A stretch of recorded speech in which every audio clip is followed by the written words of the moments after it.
Let me tell you of the days of high adventure.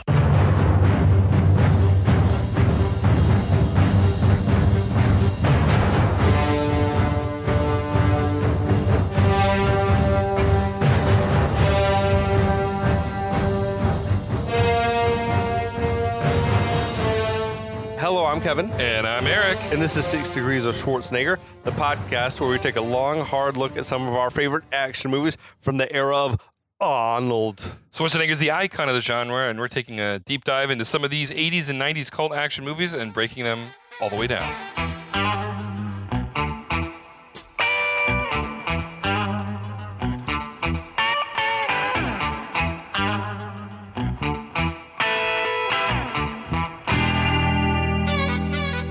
Holy fucking shit, boys. Woo, we're back. We're so back. We're back. We're episode 5. A little behind the scenes. My life just flashed before my eyes because I thought I had lost a bunch of files. It would have made us had to re-record this, but thank you, Macintosh. It worked just fine. We're back in business. We're better than ever. That's right. I'm ready to talk more about Lethal Weapon 3. That's right. It was a harrowing experience. It was harrowing. If we sound a little frazzled, it's because we thought we just wasted hours of our lives. And we're going to have to get drunk again tomorrow. I mean, what? Oh well. No, I refuse. I'm just kidding. All right. Yes. Yeah, we're on the home stretch. Lethal Weapon 3. Enjoy this because this is the last Lethal Weapon episode for a while. At least for a little while. Yeah, a little while. Yeah. We're definitely going to move on to something different after this one. And Eric's going to try to catch us up on what's been going on, this loosely stitched together plot. That's right. The movie opens with Riggs and Murtaugh blowing up a building that has no consequences other than they get bumped down to beat cop, which then puts Riggs in a position to see a bank heist. He captures one of the bank heist people. The other one gets away. The one who gets away leads us back to the big bad of the movie, Jack Travis, who kills the guy who escapes, but finds out that the other guy is back at the police station. Meanwhile, at the police station, Riggs and Murtaugh meet Lorna Cole, Miggs and Murtaugh. Riggs and Murtaugh meet Lorna Cole, who is ever as much the badass as Riggs is and definitely matches him on a one-to-one basis. She's IA, so everybody hates her. She's working the same case, the same armored car case as they are, which is a little bit mysterious because why is IA interested in this? When they go to interview the armored car guy, he's already dead. Turns out that Big Bad Travis is the one behind it. And now the movie meanders off into a bunch of different subplots, including Murtaugh recovering from he's forced to kill a young kid who was a friend of his son's Nick's, and then Riggs and Lorna, they hook up, and then Riggs and Murtaugh reaffirm their friendship over a drunken fight on a boat, and then Leo gets out of the hospital, and they ask him to look into Mesa Verde. There's a comedic scene with Murtaugh kicking off the top, the blue jug of a water fountain. It's true. Yeah, but I mean, for the most part, the actual plot of the movie is big bad cop. Oh, and the bad cop kidnaps the captain of the police force, forces him into an underground internal affairs storage locker where all the guns and the ammo is being held. Yes. While they're down there, Lorna discovers through some unknown mechanism Police work that they have that the IA facility has been compromised, and they run down to the building as fast as they can to stop whatever it is going on. Oh, and they grab the and human shield. Yeah, they grab the human shield rookie cop. Yes. Cannot forget the human shield rookie cop. Absolutely, man. Yeah. All right. So Travis and his goons, they've taken the stolen bullets down to this under construction subway station, which I don't know how the fuck there would be an elevator from the secure police lockup directly to the subway platform. This is obviously how the goons came in, but if the other goons could come in this way, anyone could. Anybody could have. So it's nuts. I saw this, I was like, what in the fuck movie? Like, I don't know how to steel man this. Like, I just don't know. There's no explaining it. There's no explaining it. All they had was like a door that said, police property, do not enter. Do not enter. And I was like, oh, well, it's police property. All right, okay. Oh, yeah, I'm not going to do that. Yeah. But so down on the subway station, that's where the well-dressed goon is down there waiting for them. Yeah. So Travis is like telling Murphy, I needed you to get the bullets. I don't need you anymore, which I guess is telling us that Murphy's like not long for this world. Yeah, they're going to kill him anymore. soon. Yeah. Now the good guys arrive at the evidence lockup area. They find the dead cop there and all the ammo's missing. Mm-hmm. So they figure, well, we didn't pass them coming down from the street, so they must have gone down with all the stolen shit. So they head over to the stairs. The rookie is shocked to like learn that LA had a subway, which was like a current event at the time because it was like literally just about to open. I think most LA residents still don't know that there's a subway. Oh, yeah? But yeah, it was like the new subway station was being built at the time, and they got to film on it while it was still under construction. Yeah, okay. So down in the subway station, they're loading all the ammo onto this truck that's like modified to run on the train tracks. And the good guys reach the platform. There's like some workers down there that say, a whole bunch of cops with boxes came through just a moment ago. So Riggs steps out in the open and just like the bad guys are shooting at him immediately. It's a full-blown shootout. Like bullets are flying everywhere. When 0 to 100 like in a heartbeat. Yeah. Like we discussed before, Murtaugh apparently carries 2 guns now. Yes, now. Because he's like double fisting I know. shooting. It's great. I love it. Get some, Murtaugh, get some. And Travis tells the well-dressed goon, take care of Murphy or whatever, who's in handcuffs and everything like that. So that guy grabs Murphy, but Murphy sort of just like shoulders into him and they both fall down onto the train tracks. And then Murphy gives that well-dressed goon like a good strong kick and sends him flying onto the 3rd rail, and he just fries. Well, that goon is clearly did not deserve the number 1 spot. This is the one and only time I think in the franchise that Murphy ever like kills anything. Yeah, he's always just been behind his desk. So Travis then essentially is just like, it's every man for himself. Just fucking run for it. You get out of here. So yeah, he's like just wants to abandon all of his goons there. Oh, yeah, well, he doesn't give a shit about him. But as we'll learn soon enough, he's got a lot more goons. Where they came from. So Riggs and Lorna, they shoot a couple of bad guys. Travis spots the rookie like hiding behind a steel barrel and shoots him through the barrel with the armor-piercing bullet or whatever. And somehow it was like a cool visual gag. Yeah. The barrel going through the bullet. They did some shit with lights to like let you see that a bullet, like a hole had gone right through or whatever like that. It's cool. But then Travis and his top lieutenant, like the bearded guy, they hop into this truck that's on the tracks and they start to drive off. Riggs runs over to the rookie, who gives Riggs his pistol with his like dying breath. It sort of was like in part 2 where they were on the toilet bomb and Riggs was like wanted to give his gun to the bomb squad guy. But Riggs, this guy dies. Yeah. As we all knew was going to happen from the first time we saw him. Yeah. Riggs goes running after Travis's truck. He's firing away with both the guns now. Another shooter pops out and Riggs drops down onto the platform and does the little trademark Riggs like rolling while shooting move. Gotta have it. Until he rolls off the platform down onto the tracks. That's 3 straight movies he's busted out the same move. I mean, look, the classics never die. So now Murtaugh comes over to check on the rookie. He's like mourns like another baby has been killed or whatever. All of a sudden, a bunch more cops arrive fucking just in the nick of time. Of course. But it's like the IA squad. It was like the IA boss and others. And I don't know where the fuck they came from unless like off-screen Lorna maybe called on it the in. drive over she calls it in. It would make sense. So. But so Captain Murphy, he's alive and well. He's down on the tracks screaming for someone to fucking uncuff him. Murtaugh's not happy that Riggs has run off on his own. We get a bunch more of the Riggs.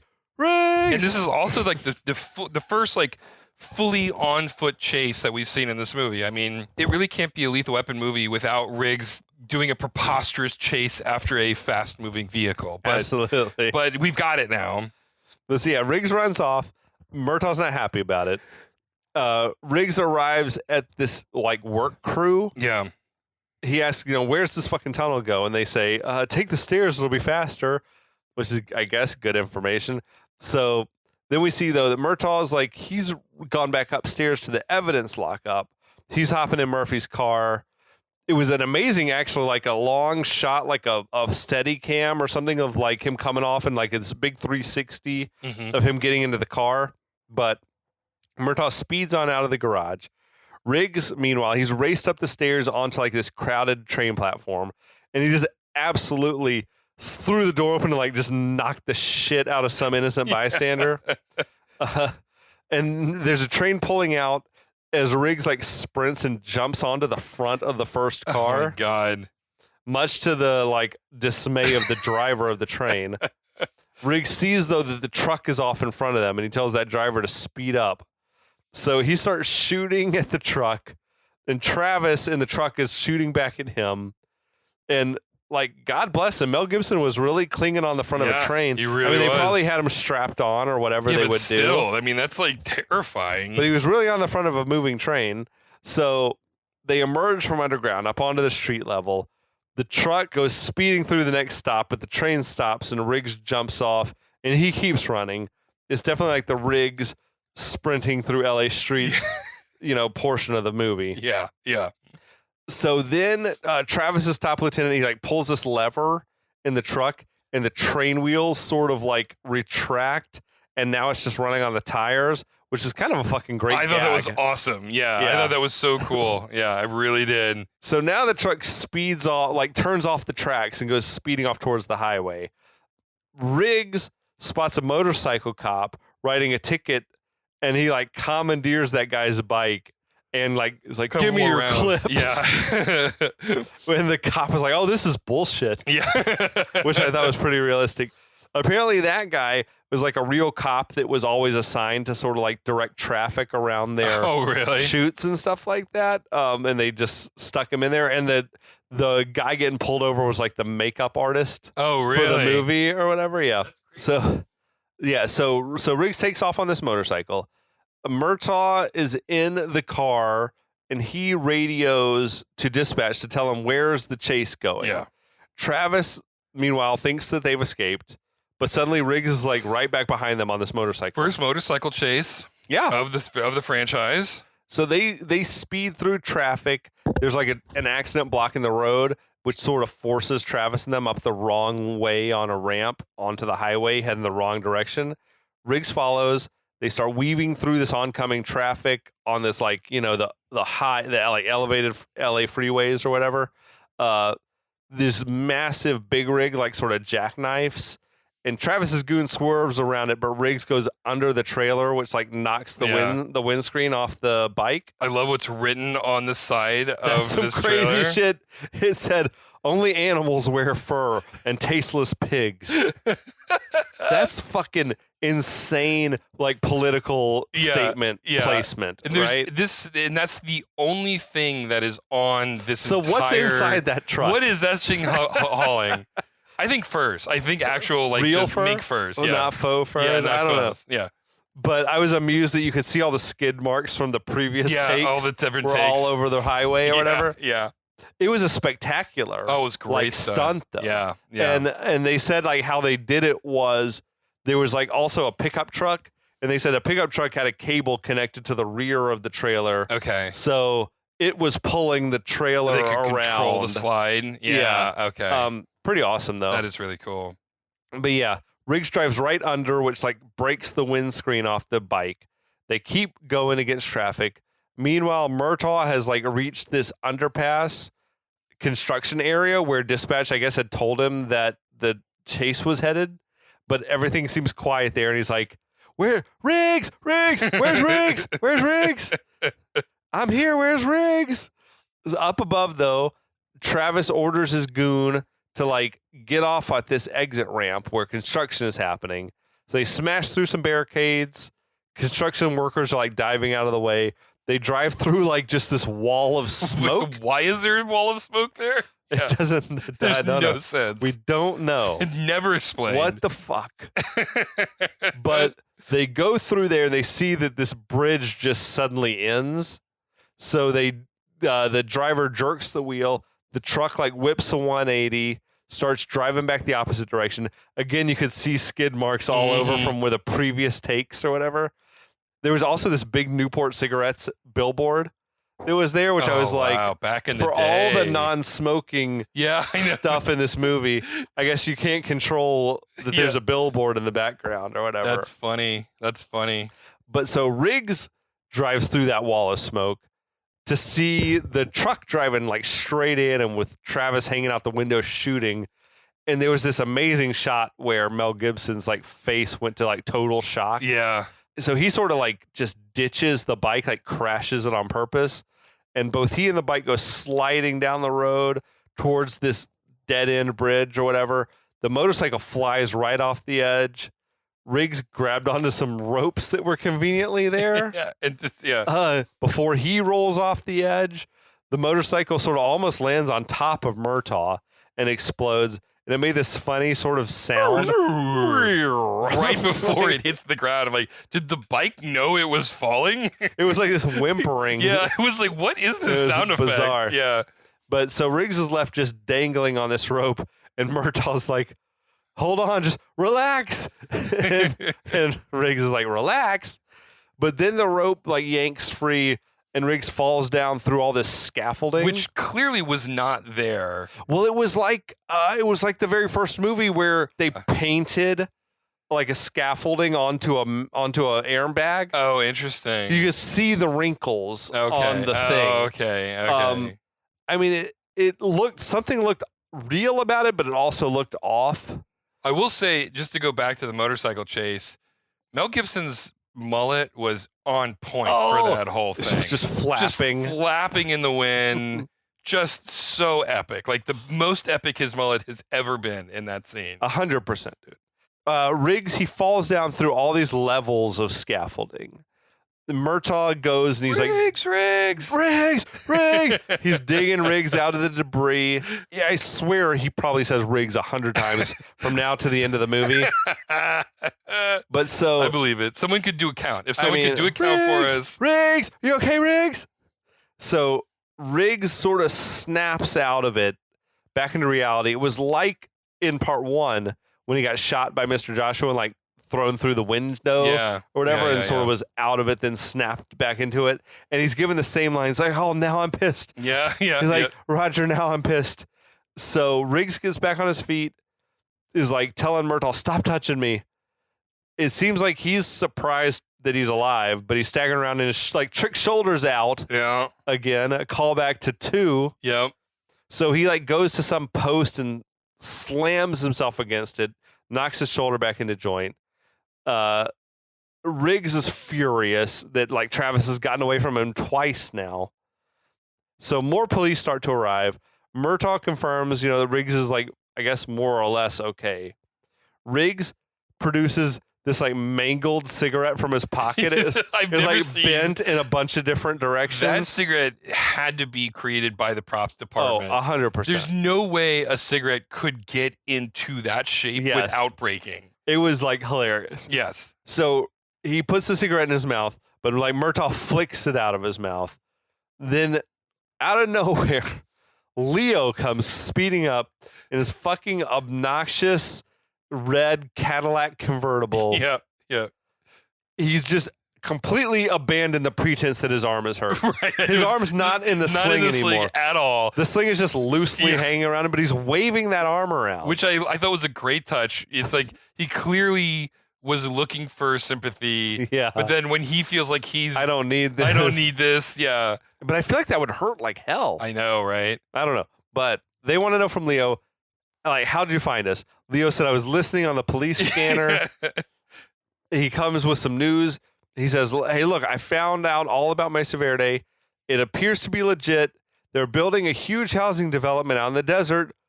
Miraculously, Riggs is like, I know exactly where that is. Why? Why do you know where that is, Riggs? How the fuck? He was looking into buying a house with Lorna. I don't know. That's fucking we just Yeah. they try to move past it so quick. Yeah, yeah. But it's like there ain't no way. I'm aware of every housing development that's being built out on the outskirts of town. They just don't. At this point, the movie doesn't have time. They've waited to the last minute to actually apply the plot of the film, Yeah. and they just don't have time for more investigation. So one of the characters just had to know, I gotta know where it was. is. Yeah. So Leo wants to tag along, but they are like, no. Leo's like, okay, well, I'm just going to follow you in my own car. And then Riggs shoots out one of his tires. And Leo's like, oh, that's okay. I got a spare in the trunk. And then Murtaugh pulls his gun and shoots out another tire. It's great. It's a nice moment, but also like, these cops, you can't just be discharging your service weapons. Right, you can't like do this. that. There's like all types of forms you got to fill out. I know. Like you discharged your weapon. Yeah. Anyway, Leo's beside himself as Murtaugh and Riggs drive off. He's like, I can't believe they did that. I can't believe they did that. Really, Leo? At this point, you can't believe that they did that. Yeah. He goes to another cop that's there, and it's like, I can't believe they did that. He's like, oh, officer, do you own your own house? Yeah, that's right. Yeah. I will say, Joe Pesci's comedy timing is like fucking it's impeccable. It's absolutely perfect. So now we get like it's sunset. Murtaugh and Riggs are driving through the desert on this highway. It reminded me of Lethal Weapon 1 and 2 both had like an aerial shot, of the car speeding along or whatever. I feel like this is like this movie's version of that. Finally, it's nighttime in Lethal Weapon 3, right? It's dark now. Yeah. They've reached the housing development. There's dozens of like half-built houses out there. As we had said before, this was like a real housing development that had gone bankrupt, and the movie production bought it just to use as to burn a it set. to the ground. Yeah. So they stop on the outskirts to sort of size up the situation, try to figure out a plan. They see that there's goons unloading the boxes of ammo from the truck that had just gotten away. Murtaugh has a great line. He's like, let's foreclose on this son of a bitch. I mean, the puns just never stop coming, man. Never stop coming. Murtaugh pulls out the machine gun that he had from the Daryl killing. And he's like, I've been saving this for the right occasion. He like fucking cocks it with his finger on the trigger. It's just fucking crazy shit. I just can't. I mean, like, just like none of these, all three of these people would be in prison for the rest of their lives. It doesn't matter that Travis was a bad dude. The number of laws that they were breaking. Yeah. There's fucking goons all over the place. Yeah. They realize that they're outgunned. One of them was like, I wish we had some grenades and a rocket launcher, which I feel like is kind of a meta line because I feel like other action movies, the guys like got grenades and a rocket launcher. Yeah. They're like, well, let's check Captain Murphy's trunk, see if he's got some weapons in there. They pop it totally empty. Totally empty. And they was like, of course it's empty. Suddenly they hear the sound of a gun cocking behind them. They think they're busted. They put their hands up, but it's Lorna.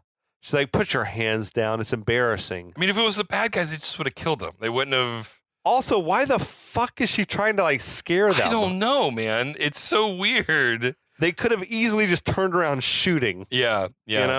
But she and Riggs kiss hello, which catches Murtaugh's attention. I can't believe they're at that point. He's like, you're kissing now? And she says, I ran into Leo back at the station. He told me where to find you guys. And it's like, what the fuck? You came here alone? So you knew that we're battling an army and you came alone. Why didn't you tell the entire station, everybody, get your shit together, let's go? It's crazy. Yeah. But so Riggs is like, that's okay, I've got a plan, but I want it to be a surprise.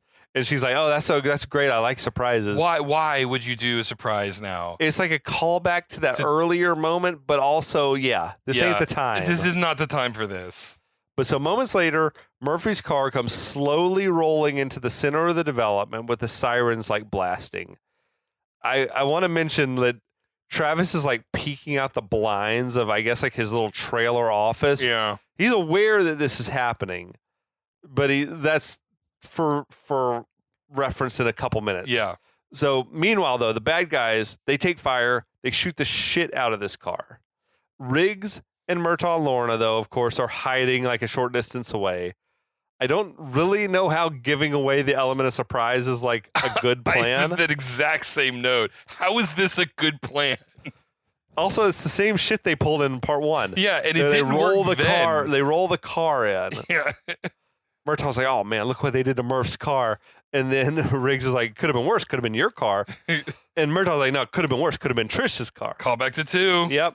So they say, okay, we're going to pop out shooting on 3, which is a callback of a callback of a callback at this point. Yeah. Riggs and Murtaugh are like counted off 1, 2, and then Lorna's like 3 and jumps out all by herself. She's like, police, freeze. I mean, none of this was a good idea. She's quickly under fire. Yeah. Well, She- yeah. She dies for cover. Riggs and Murtaugh, though, they pop out. They shoot 3 goons with some really quick, like, sharp shooting, including Sven Ole Thorson. Oh, Rest in peace. R.I.P. They run out. They get Lorna back up on her feet. They take cover as all the shooting continues. They're like yelling at her, like, what's wrong with you? I say go on 3. Nobody goes on 2. They're yelling at her. She's like, guys, we got to keep our heads here. So Riggs spots a length of hose that's just lying there. Because there's something always lying in Yep. exactly the right He spot. grabs it, tells the others, cover me. He runs off. He slithers up onto this truck that's like half loaded with ammo. He slips the hose down into the gas tank, starts to get like a siphon started. He sucks that gas in and spits it out. He's like, Yeah. Exxon, Yeah. which is a weird. Well, apparently I read about this. This happened right after the Exxon Valdez disaster. Okay. And so they were specifically saying Exxon as to go, yeah, Exxon's bad. Okay. That's specifically why he said that line. I thought it was like that Riggs can tell the taste of different brands of gasoline. I mean, I would believe that he could, but in this instance, based on what I've read, it was a specific like jab at Exxon. Okay. Yeah. But somehow this hose that could only be used for siphoning gas. It's exactly the perfect length. It didn't even have like the screws. No, Like it was literally just a it was cut a off cut off piece bit of hose. Yeah. That's more egregious than when they find like a bit of pipe or Yeah. a crowbar or something lying around. I agree. Like, yeah. why would this be here? But he yells to Murtaugh, count to 20, and then light this pool of gasoline that's like building up here. So Riggs, he gets in the truck, he drives off into the housing development, sort of like leaving a trail of gas behind him. Riggs is like weaving through the skeletons of all these half-built houses or whatever. Bullets are just like bouncing off the truck. Like he's getting shot to shit and no damage is happening on this Nope. truck. So Lorna then tells Murtaugh, cover me, and she runs off. Murtaugh is understandably frustrated by his partners. He's like, cover you, cover Riggs. When's someone going to cover me for a change? Fair. Yeah. He's lost track of his countdown, and he's like, oh, the hell with it. And he shoots the gas pool, and it lights on fire. We get a bit of a Die Hard 2 kind of moment now. For sure. So the fire is like following Riggs's path through the development, like lighting all the houses on fire. Now Travis's top lieutenant, he runs to tell Travis that the cops are burning everything, which is like, Yeah, he would. he was aware already. Did he go back to like, cops are pulling in, I'm going to get back to work on my Yeah, computer or something. You tell me. Like, he seems to be completely unaware that shit's popping off out Right, here. I know. It's just like, Crazy. what? But I do appreciate the efficient destruction of everything by Riggs. Yeah. Oh, yeah. No, he really gets down to business very fast. So anyway, Travis is enraged. He runs out to go get in the fight. Riggs dives out of the truck right as the trail of flames is almost caught up to the truck. So the truck catches on fire. Ammo starts like exploding Pop, pop, and all pop, this pop, stuff. pop. Yeah. It was a pretty nice explosion. Yeah. Great explosion. Murtaugh yells at Riggs, Riggs, you crazy son of a bitch. And Riggs is like celebrating the carnage. It was shades of part 2 when they Yeah. pulled the house down. Yeah. Lorna, meanwhile, is like wandering somewhat aimlessly through just the burning wreckage looking for people to shoot. Like, what are you doing? Murtaugh, meanwhile, he gets surprised from behind by a goon and he takes that dude out with like this spinning back kick Yeah. that he learned from Riggs or whatever. It's a nice payoff. And he's like, son of a bitch, it worked. It works. Yeah. Murtaugh like pumps that dude full of lead for good measure, then starts screaming, Riggs, Riggs. Riggs, though, he gets pinned down inside one of the burning houses. He's out of bullets. Lorna comes to assist him against his like protest. She walks right into the line of fire, and then Riggs grabs this bucket of like something flammable. I don't know what it was. Yeah. he flings it at the bad guy, and like the liquid catches on fire in the air. Great and fire goes stunt. all over the dude. Yeah. Fucking amazing kill. Great stunt. Yeah, phenomenal. Loved that moment. But suddenly Travis is there. He just empties his revolver into Lorna and then runs off. I think Travis was like fucking orgasmic. Oh yeah, he shooting was it. very happy. I think about he this. came while he was yeah, like a little killing yeah, her or whatever. At least a little bit. At least a little bit. So Riggs goes to check on Lorna. He rips her shirt open, sees that the bullets have like gone through her vest. He is like trying to check her pulse, but then all of a sudden Travis is there with a short little length of rope Yeah, just that perfect he's amount. found to Just a perfect amount. to strangle Riggs with. But he pulls him away. They fall down. Riggs gets free. He swats Travis's gun away. Then Travis shoves Riggs down and he runs off up some stairs, which just seems to be a dumb move in a Right, burning. like why would you in a burning, yeah. building? I'm going to go upstairs. Okay, Yeah, sure. Okay. So Riggs, he's like torn about, should I stay with Lorna? Should I chase after the guy? But he's in full like Riggs rage now, I feel like. Yeah. So he goes after Travis. I feel like he's just 100% vintage Riggs because he's just like running and He's just screaming. seeing red. Yeah. So Murtaugh, he's run out of ammo, but he finds this random crate of cop killer bullets How sitting there. convenient. Very convenient. Apparently they come in like all calibers. Because Apparently. he just starts filling his gun up. But Yeah. I feel like they were like 45s or something earlier, 44 Magnums. I don't know. No idea. But yeah, he starts loading this machine gun up with the cop killer bullets. A bad guy pops out and he just like chucks a fucking hatchet at this guy and kills him.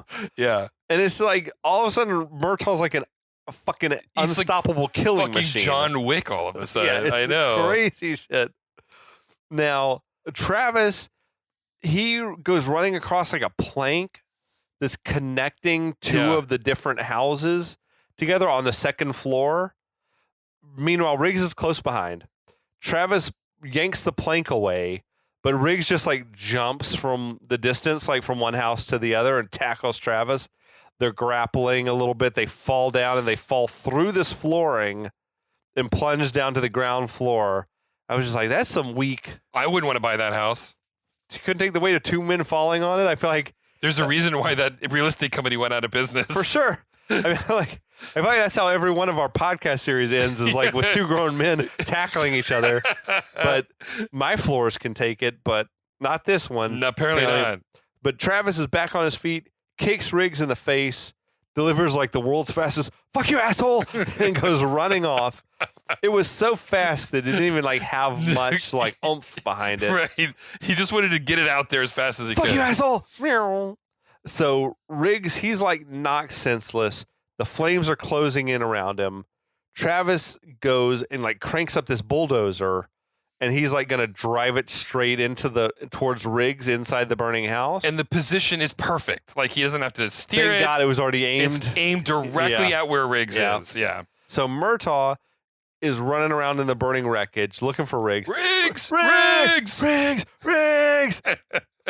Murtaugh spots Riggs, but suddenly he's confronted by the top lieutenant, like bearded guy. Assumed since the suited guy is dead at He's this point. he's been promoted to Right. number one. So Murtaugh, he's like yelling at Riggs to get out of there, but Riggs is like sort of starting to wake up a little bit. And then Riggs just like finds a gun that's just lying there. I mean, there's been so much firefight at this point. I guess it doesn't surprise me that there's a stray gun there. It's like a video game logic. I don't Yeah, know I whose don't- gun this is it supposed to doesn't. be. Yeah, at this point, it really doesn't matter. Last time we saw Riggs, he was out of bullets. Yeah. So I don't know what this is, but Riggs picks up the gun, starts shooting at the bulldozer, but is like his bullets are just bouncing off the shovel. And I mean, that's really the only purpose of the gun is to go, oh, this shovel's Regular basically bullets are bulletproof. no Not going use. to do it. Yeah. So now Murtaugh, he guns down the top lieutenant. He tosses the machine gun to Riggs as he screams out, "Cop killers!"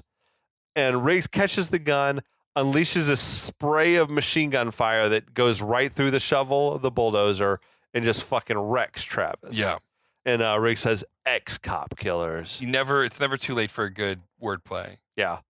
But I did like how that shot was done where like you could whatever they did, you could tell the bullets were going through the shovel. It was like, really it was cool. backlit so you could see the holes popping up or whatever. That was really cool. Yeah, I agree. So the bulldozer comes to a stop. Riggs walks around. Travis is like taking his dying breaths, and Riggs just stares at him with that like a look where it's like, how does it feel to be about to die? And Travis is like, go to hell, Riggs. And Riggs is like, you first. Yeah, the classic. And sort of pushes the pedal back down and sends the bulldozer like rolling into the burning houses and all that. It is a very like satisfying Yeah, kill. it's a good moment. It's a good moment. Riggs goes back over to Lorna. He unstraps her bulletproof vest to reveal another bulletproof vest underneath that has like stopped most of the bullets. Okay, we gotta stop here. Yeah. Like every time we see these cop killer bullets, they get more and more powerful. Like the first time we see them, they're just tearing through one bulletproof vest. Okay. The next time we see them, they're tearing through an entire steel barrel and a bulletproof vest. Right. The next time we see them, they're literally tearing through the forged steel of a backhoe shovel. Yeah. Right. And yet somehow 2 bulletproof vests magically save Lorna. So you're saying this moment it doesn't really work for you? It did not work for me at all. It was absolutely infuriating.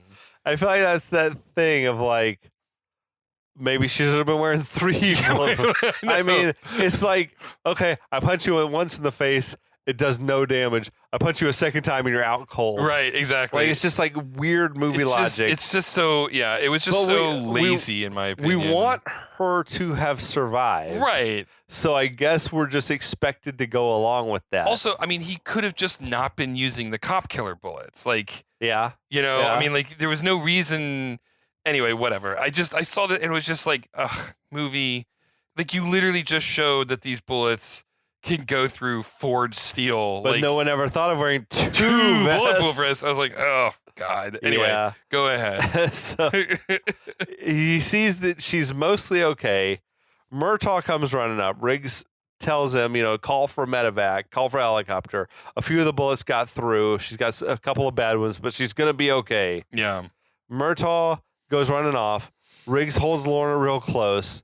But we cut to police firefighters. They're running all over the place. Lorna is like loaded onto this medevac helicopter.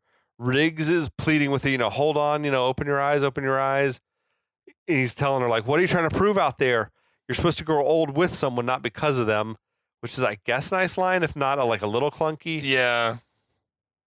But I feel like Riggs has now like come full circle where he's like, he went from like the suicidal daredevil, like I place no value on my own life. Yeah. To like, now he's like, you got to be careful out there. Yeah. Lorna smiles at him. Riggs is like, saying, look, I want to be with you. And then like Trump running for president, he's like, what have you got to lose? He goes with that argument. And she's like, and he's like, not likely, and kisses her. Then he's like, let's live to regret this. I mean, which I think is kind of a cute line. It was a good moment. I'm not going to lie. Yeah. The Murtaugh pops out with the gun raised, finger on the trigger to like check on how's Lorna doing, which I thought was nuts. But Riggs tells Lorna that he loves her, which is a little like, serious of a thing to say after you've known someone for a couple days. And the amount of trauma bonding that they have gone through, the amount of emotions that they're feeling, like, give it a week. Let's still see where we're at. It's kind of crazy. But then they fly her away in the helicopter. Okay. Cut to a day or two later. Murtaugh is taking his morning bath. That fucking mirror is still there. That's wild. They rebuilt that entire bathroom. Exactly the same. And was like, you know what? I gotta keep the mirror. Gotta keep the mirror. That's crazy. I want my bathtub mirror. Unbelievable. Yeah. It's the same as the open of the first movie. The family bursts in. They got a cake. They were singing some sort of happy retirement song. I mean, this moment was creepy in the original, but now all of the kids are grown up. They are adults. At least Trish like took a towel and threw it over his crotch. I guess this so. time. I guess so. But yeah, it's apparently his last day of work or first day of retirement. Yeah. I'm not sure what it's supposed to be. Murtaugh tells the family, like, look, I just can't bring myself to retire yet. I thought I could, but I wanted to, but I can't do it. Yeah. The family is like slowly absorbing this. Trish doesn't look happy, but Nick tells Murtaugh, we support you all the way. And the rest of the family is just instantly on board. No questions. Yep. Another subplot is just resolved with extraordinary ease, right? Then Rianne is like, well, the streets are going to be safe a little while longer. Okay. But that's not how this works. No, that is not. I don't think you can like, you know what? Never mind. I'm not retiring. Yeah. I thought you filled out this paperwork like probably 6 months ago. Yeah, exactly. Like You there's can't so just much show that up went into to this. work and be like, actually, guys, I'm not retired. Keep paying me. Yeah. But we hear Leo calling from downstairs. He comes walking up to find this family moment. And then he's like, where's Riggs? I didn't know he could hold his breath that long. And like starts sort of poking at the water, which I thought was maybe the best joke in the movie. It was pretty good. It was pretty good. So Leo remarks, on the unimpressive size of Murtaugh's cock. I mean, can he actually see it? And I don't if know. so, what does that say about everybody else in the room? He's like, oh boy, that water's pretty cold, huh? Or Yeah. something like that. Yeah. But he's come with good news. He's found a buyer for the house. But Murtaugh tells him, look, the house is no longer for sale. We're staying here another 10 years. Leo gets pissed about it. He's like, well, you know what? You and Riggs, you at least owe me 2 new tires. So Murtaugh tells Leo, get out of here. Trish sort of comes and runs him out of the room. Murtaugh tells her, I've got 10 more years until forced retirement. Oh, that's right. Yeah. That's 3,650 days. Trish and him like kiss, and he pulls her into the tub, and they both are laughing. It's nice to see the passion is still there. Yeah, for sure. Whatever. Yeah. Also, you could clearly see Danny Glover was like wearing a swimsuit. Yeah, I know. Or whatever. He's clearly not naked. Yeah. That's a good thing. So now later on, Murtaugh comes walking out of the house. He spots Rianne giving Riggs like a kiss on the lips. Yeah, what was that about? And I think it was a part of an abandoned storyline Yeah. from the original. Because like Murtaugh doesn't love it. I mean, that was definitely more than nothing. I agree. That was like a kiss. Yeah, that was a kiss. But more on that in a moment. Yeah, So we'll come back to it. he walks over. He takes the for sale side down. Riggs is putting a cigarette in his mouth. Murtaugh asks Riggs, why didn't you come to my retirement party? And Riggs is like saying, well, I knew you weren't going to retire. And then Murtaugh's like, well, I knew you couldn't stop smoking. And he's like, well, I'm only smoking to take my mind off my dog biscuit problem. One last call. That's Yeah. nice. Yeah. They start bickering back and forth. The banter is fucking incredible Yeah. as ever. And then Murtaugh's like, well, when I do retire, I hope your next partner is just like you. and Riggs is like, well, that's not going to happen because there's winners and there's losers. And God wouldn't do that to me. And Murtaugh's like, well, he did it to me. And Riggs is like, I know. Exactly. I know. Exactly. He's like, that's what I'm saying. Yeah. Like the chemistry never gets old No, it with doesn't. these two. No, they're great. But yeah, they continue bickering back and forth as they drive off. Murtaugh is telling Riggs, you better stay away from Rianne. But Riggs is like, no, I'm all in. I'm all in on Lorna. Yeah. He's like, I'm going to pick her up at the hospital later. He's like, oh, you guys are really serious. He's like, well, yeah. I mean, we're practically, like whatever. Yeah. And the camera tilts up into the clouds. The credits roll. And there's this pretty hilarious post-credit scene Yeah. that I never noticed until like I was watching it for this. I don't think I ever. That probably was cut off the TV It was version. almost certainly cut off the TV version. And I just would never have thought to watch to the end of a Lethal Weapon flick Yeah. for a post-credit sequence. But it was a great one. I don't like so Riggs and Murtaugh, they drive up to another building. They're like, where is everybody? It's like it's all ADR. Yeah, it's all 'Cause ADR. It's just like yeah. a wide shot of a car in front of a building. And they're like, oh man, let's get out of here. And like the building starts to blow up. And one of them is like, oh no, maybe no one saw us. He's like, oh, I think you better get your girdle out of mothballs. And it's just like, I could listen to the two sort of just riff Yeah. all day. But that was even a more impressive building demolition than the first one. I know. But yeah, that's it. That's Lethal Weapon 3. We finished the trilogy. I feel like this was meant to have been the end of a trilogy, and they probably weren't anticipating another. Yeah, that seems about right. Because there was like a big gap. Yeah. Oh, yeah. I mean, Between- 92 to 98? So 6 years? That's like as much time, more time than it had taken for all three of these them. Yeah. to come out. Yeah. But I mean, movie was a massive hit, man. Yeah, it was a huge hit. It did $33 million on the opening weekend, which broke Terminator 2's record for the most money ever for an R-rated movie Wow. in its like first weekend. It did $321 million worldwide on like a $30 million budget. Man alive. It was the number 2 movie that year behind Batman Returns. Okay. 1992 was not a huge movie year for like action flicks. The top movies were like Batman Returns, this, Sister Act, Aladdin, Oh, God. Okay. Home Alone 2, Okay. Wayne's World, Basic Instinct, Uh-huh. made big money. For action flicks, it was like Under Siege was the next highest grossing. Yeah. Passenger 57 was out that Yeah. year. Universal Soldier Yeah. was out that year. Last Boy Scout came out at the very end of the year Okay. and did well. Stallone had put out Stop or My Mom Will Shoot Uh-huh. that Okay. year. Okay. And nothing for Arnold in 92. Okay. He was like on a layoff after. I think he had Kindergarten Cop and T2 come out like really close together Damn. and then was missing in action until Last Action Hero. Which was Came out. Yeah. Ahead of its time.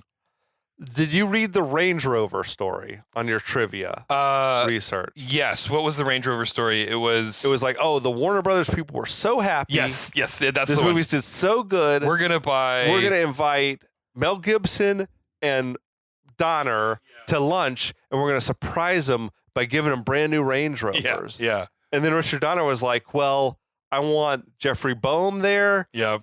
I want Danny Glover. I want Rene Joe Russo. Pesci, right. Yeah. We should all come and celebrate. Yeah. And like the Warner Brothers people were like, oh shit, we got to buy more. So they like ran all over LA buying up every black Range Rover they or could whatever. find. Yeah. So they could each have one. But it is pretty fucked up. Yeah. And they would say, Richard Donner and Mel Gibson, you deserve Range Rovers, even though Danny Glover is a 50-50 part of this. Oh, I know. And Rene Russo has almost as much screen time as both of them. Yeah. That's nuts. That's like some Chewbacca at the end of A New Hope shit, like not getting a medal. It's like, how are you not going to give Danny Glover any credit for this success? I get that Mel Gibson was like the leading, like the Hollywood leading man, but Danny Glover is a 50-50 part. This is like as evenly split of a franchise as you could ever have. Get. There is no Lethal Weapon without Murtaugh. It just does not work. That's some crazy shit to me. Yeah. So I'm glad they got their Range I'm glad Rovers. Richard Donner was like, no, we should all be celebrating, and like forced Warner Brothers to spend the money. He didn't even know that the Range Rover thing was going to be part of it, but he's just like, why would we not include everyone? Yeah, exactly. And then I'm glad to hear, right? I mean, like just, Donner for whatever, he seems like a pretty stand-up guy when it comes to the people that he works with. Even if he doesn't remember his movies at all, he seems to respect the cast and crew. I mean, I would say like politically and like just as much as like being like a classy dude, he seems to be like on point. Yeah. Like why we should invite everyone? They're all a part of the success. Exactly. Why would we just invite Mel Gibson? This doesn't make any sense. Yeah. Yeah.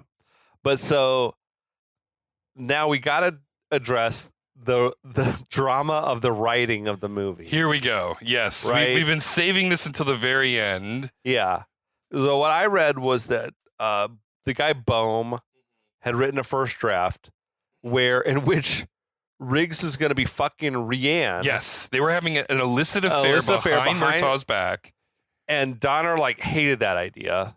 As well, he should. Yeah, that's fucking crazy. Terrible idea. She's essentially like Riggs's daughter. I mean, like he's part of the family, and she was also in the first movie.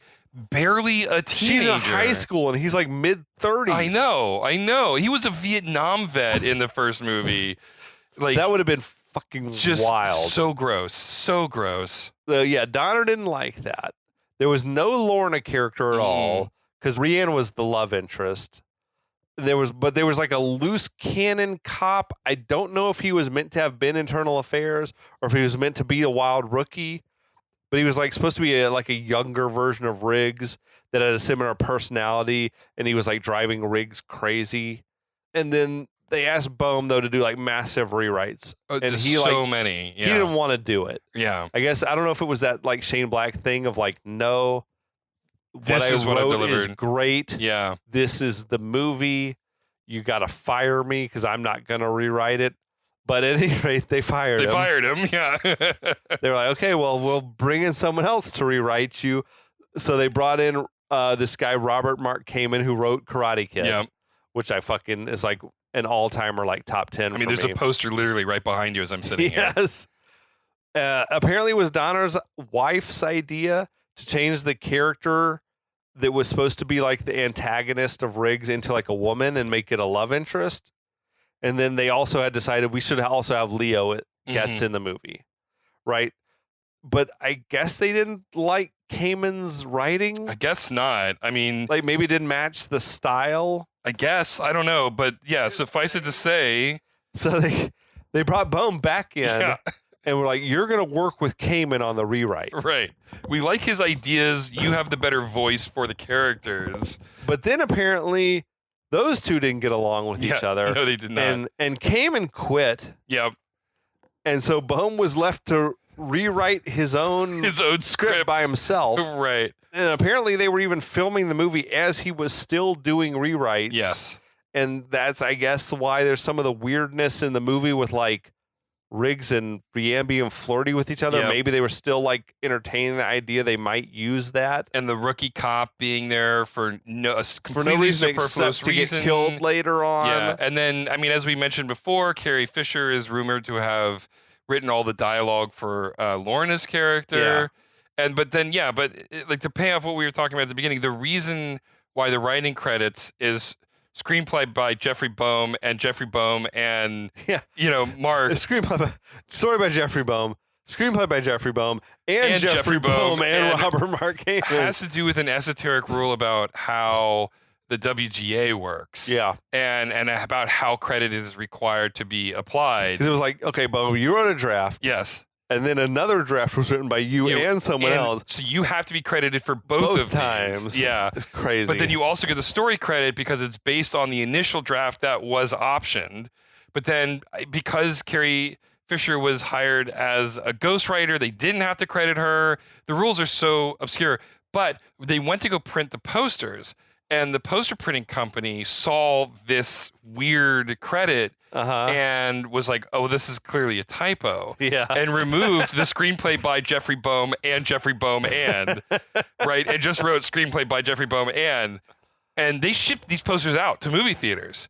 And the WGA caught wind of it, and they were forced to recall all of these posters to correct the credit and then reship out these posters because Jeffrey Bohm wasn't credited twice for writing the screenplay. That's nuts, man. Yeah, it is. That's just crazy. It's so crazy. The movie, it is what it is. It is what it is. Is it the best of the Lethal Weapon? All four of them? No, my memory of 4 is I liked 4 better, but it's a step down. Yeah, I think we both agree on that. But I also feel like, unlike other action franchises, the Lethal Weapon franchise is almost more about the characters and their journey than about the individual movie plots. Yeah, I so agree. it's kind of like, in those terms, the movie saw both characters continue to evolve. Like Riggs is ready for like a serious relationship. He's no longer suicide. He's kicked the drinking. He's kicked the cigarettes. Murtaugh is like not ready to. He's still the family man, but he's not ready to let it go just yet. Yeah. And I mean, he's protecting his family and all that type of stuff. So I mean, I feel like the movie works. It's like a super valid entry on the franchise. Sure. Yeah. But it doesn't. It's not up to par with 1 and 2. I agree. Which were great. Yeah. Yeah. I agree. This one's like pretty good. Yeah, it's pretty. And good. like you said, you like 4 a little better. My memory of 4 is that I liked it better than 3. I think so too. I think it's got a tighter plot. Chris Rock can't act for shit, but it still has it gets the magic back of like Riggs being a little bit of a madman and Jet Li such a badass. Oh yeah, so fucking badass. Yeah. I would need to watch it again to really get a good sense of it because at this point it's been so long. Because I don't think I've seen it since the late 90s. Okay. Yeah. Okay. So it's been, 15 years or more. No, 20 years or more. Yeah. We're old, man. Oh, God. I was thinking about so this movie came out in 92. 92. Which was 34 years ago. Why does it feel like that's 10 years ago? Dude, don't even get me started. Yeah, no. We're old, man. Every year that goes by, yeah. The movies get older, but I stay the same age. I stay the same age, right? Like that Matthew McConaughey line, yeah. I don't get it. But yeah, no, I liked it. I enjoyed it. I mean, when I was doing the research and I was watching it again, I was like, I still like this. It's definitely the weakest of the three that we've covered so far. Yeah. I think maybe we get to 4 at some point, but I'm ready for a break. I think so. We're going to move on to something next, but thank you on this journey, letting us get this out of our system. Yeah. I like doing it because I like being able to experience them all in depth. Yeah, absolutely. Back to back. Well, I mean, like, these movies feel connected in a way that a lot of action sequel movies don't feel even connected. franchise movies don't feel like it's one story and there are references back to the previous movies. Like Die Hard with a Vengeance, there's no reference to Die Hard 2. None whatsoever. Yeah. Like this is as if that didn't happen. Yep, exactly. All there is like the vague connection to 1. Right, the vague connection that Jeremy Irons' character is related to. That they wrote in after the fact because this was like a spec script or whatever that they just. Yeah, that they bought called like, Simon Says. We're going to retool this into a Die Hard flick. Yeah.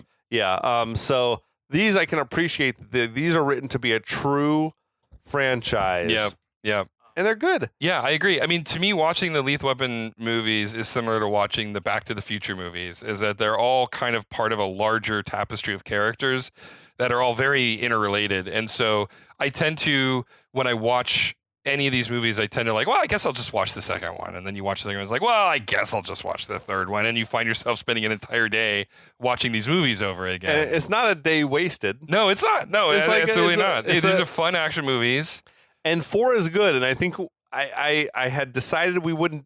Like, I didn't want to do anything beyond 97, but I do feel like Lethal Weapon 4 could be the exception. Okay, well, to that rule, but we'll come that's back later. to it. We're gonna go in a different direction, I think, for the next one. I need a palate cleanser. Yeah, definitely a palate cleanser. And if we're gonna do the one that I think we're gonna do, it's a palate cleanser. Yes, we're looking forward. That's what we call a teaser. Yes, that is what they call. But check us out on all the socials. 60OS Podcast. Yeah. Yeah, and that's all I got. And you can we pay attention. So reach out to us, send us a message, drop us a line, let us know what else you'd like for us to talk about. Yeah, we're all ears. But we'll be back in a week or two. Yeah, and until then, we'll be back.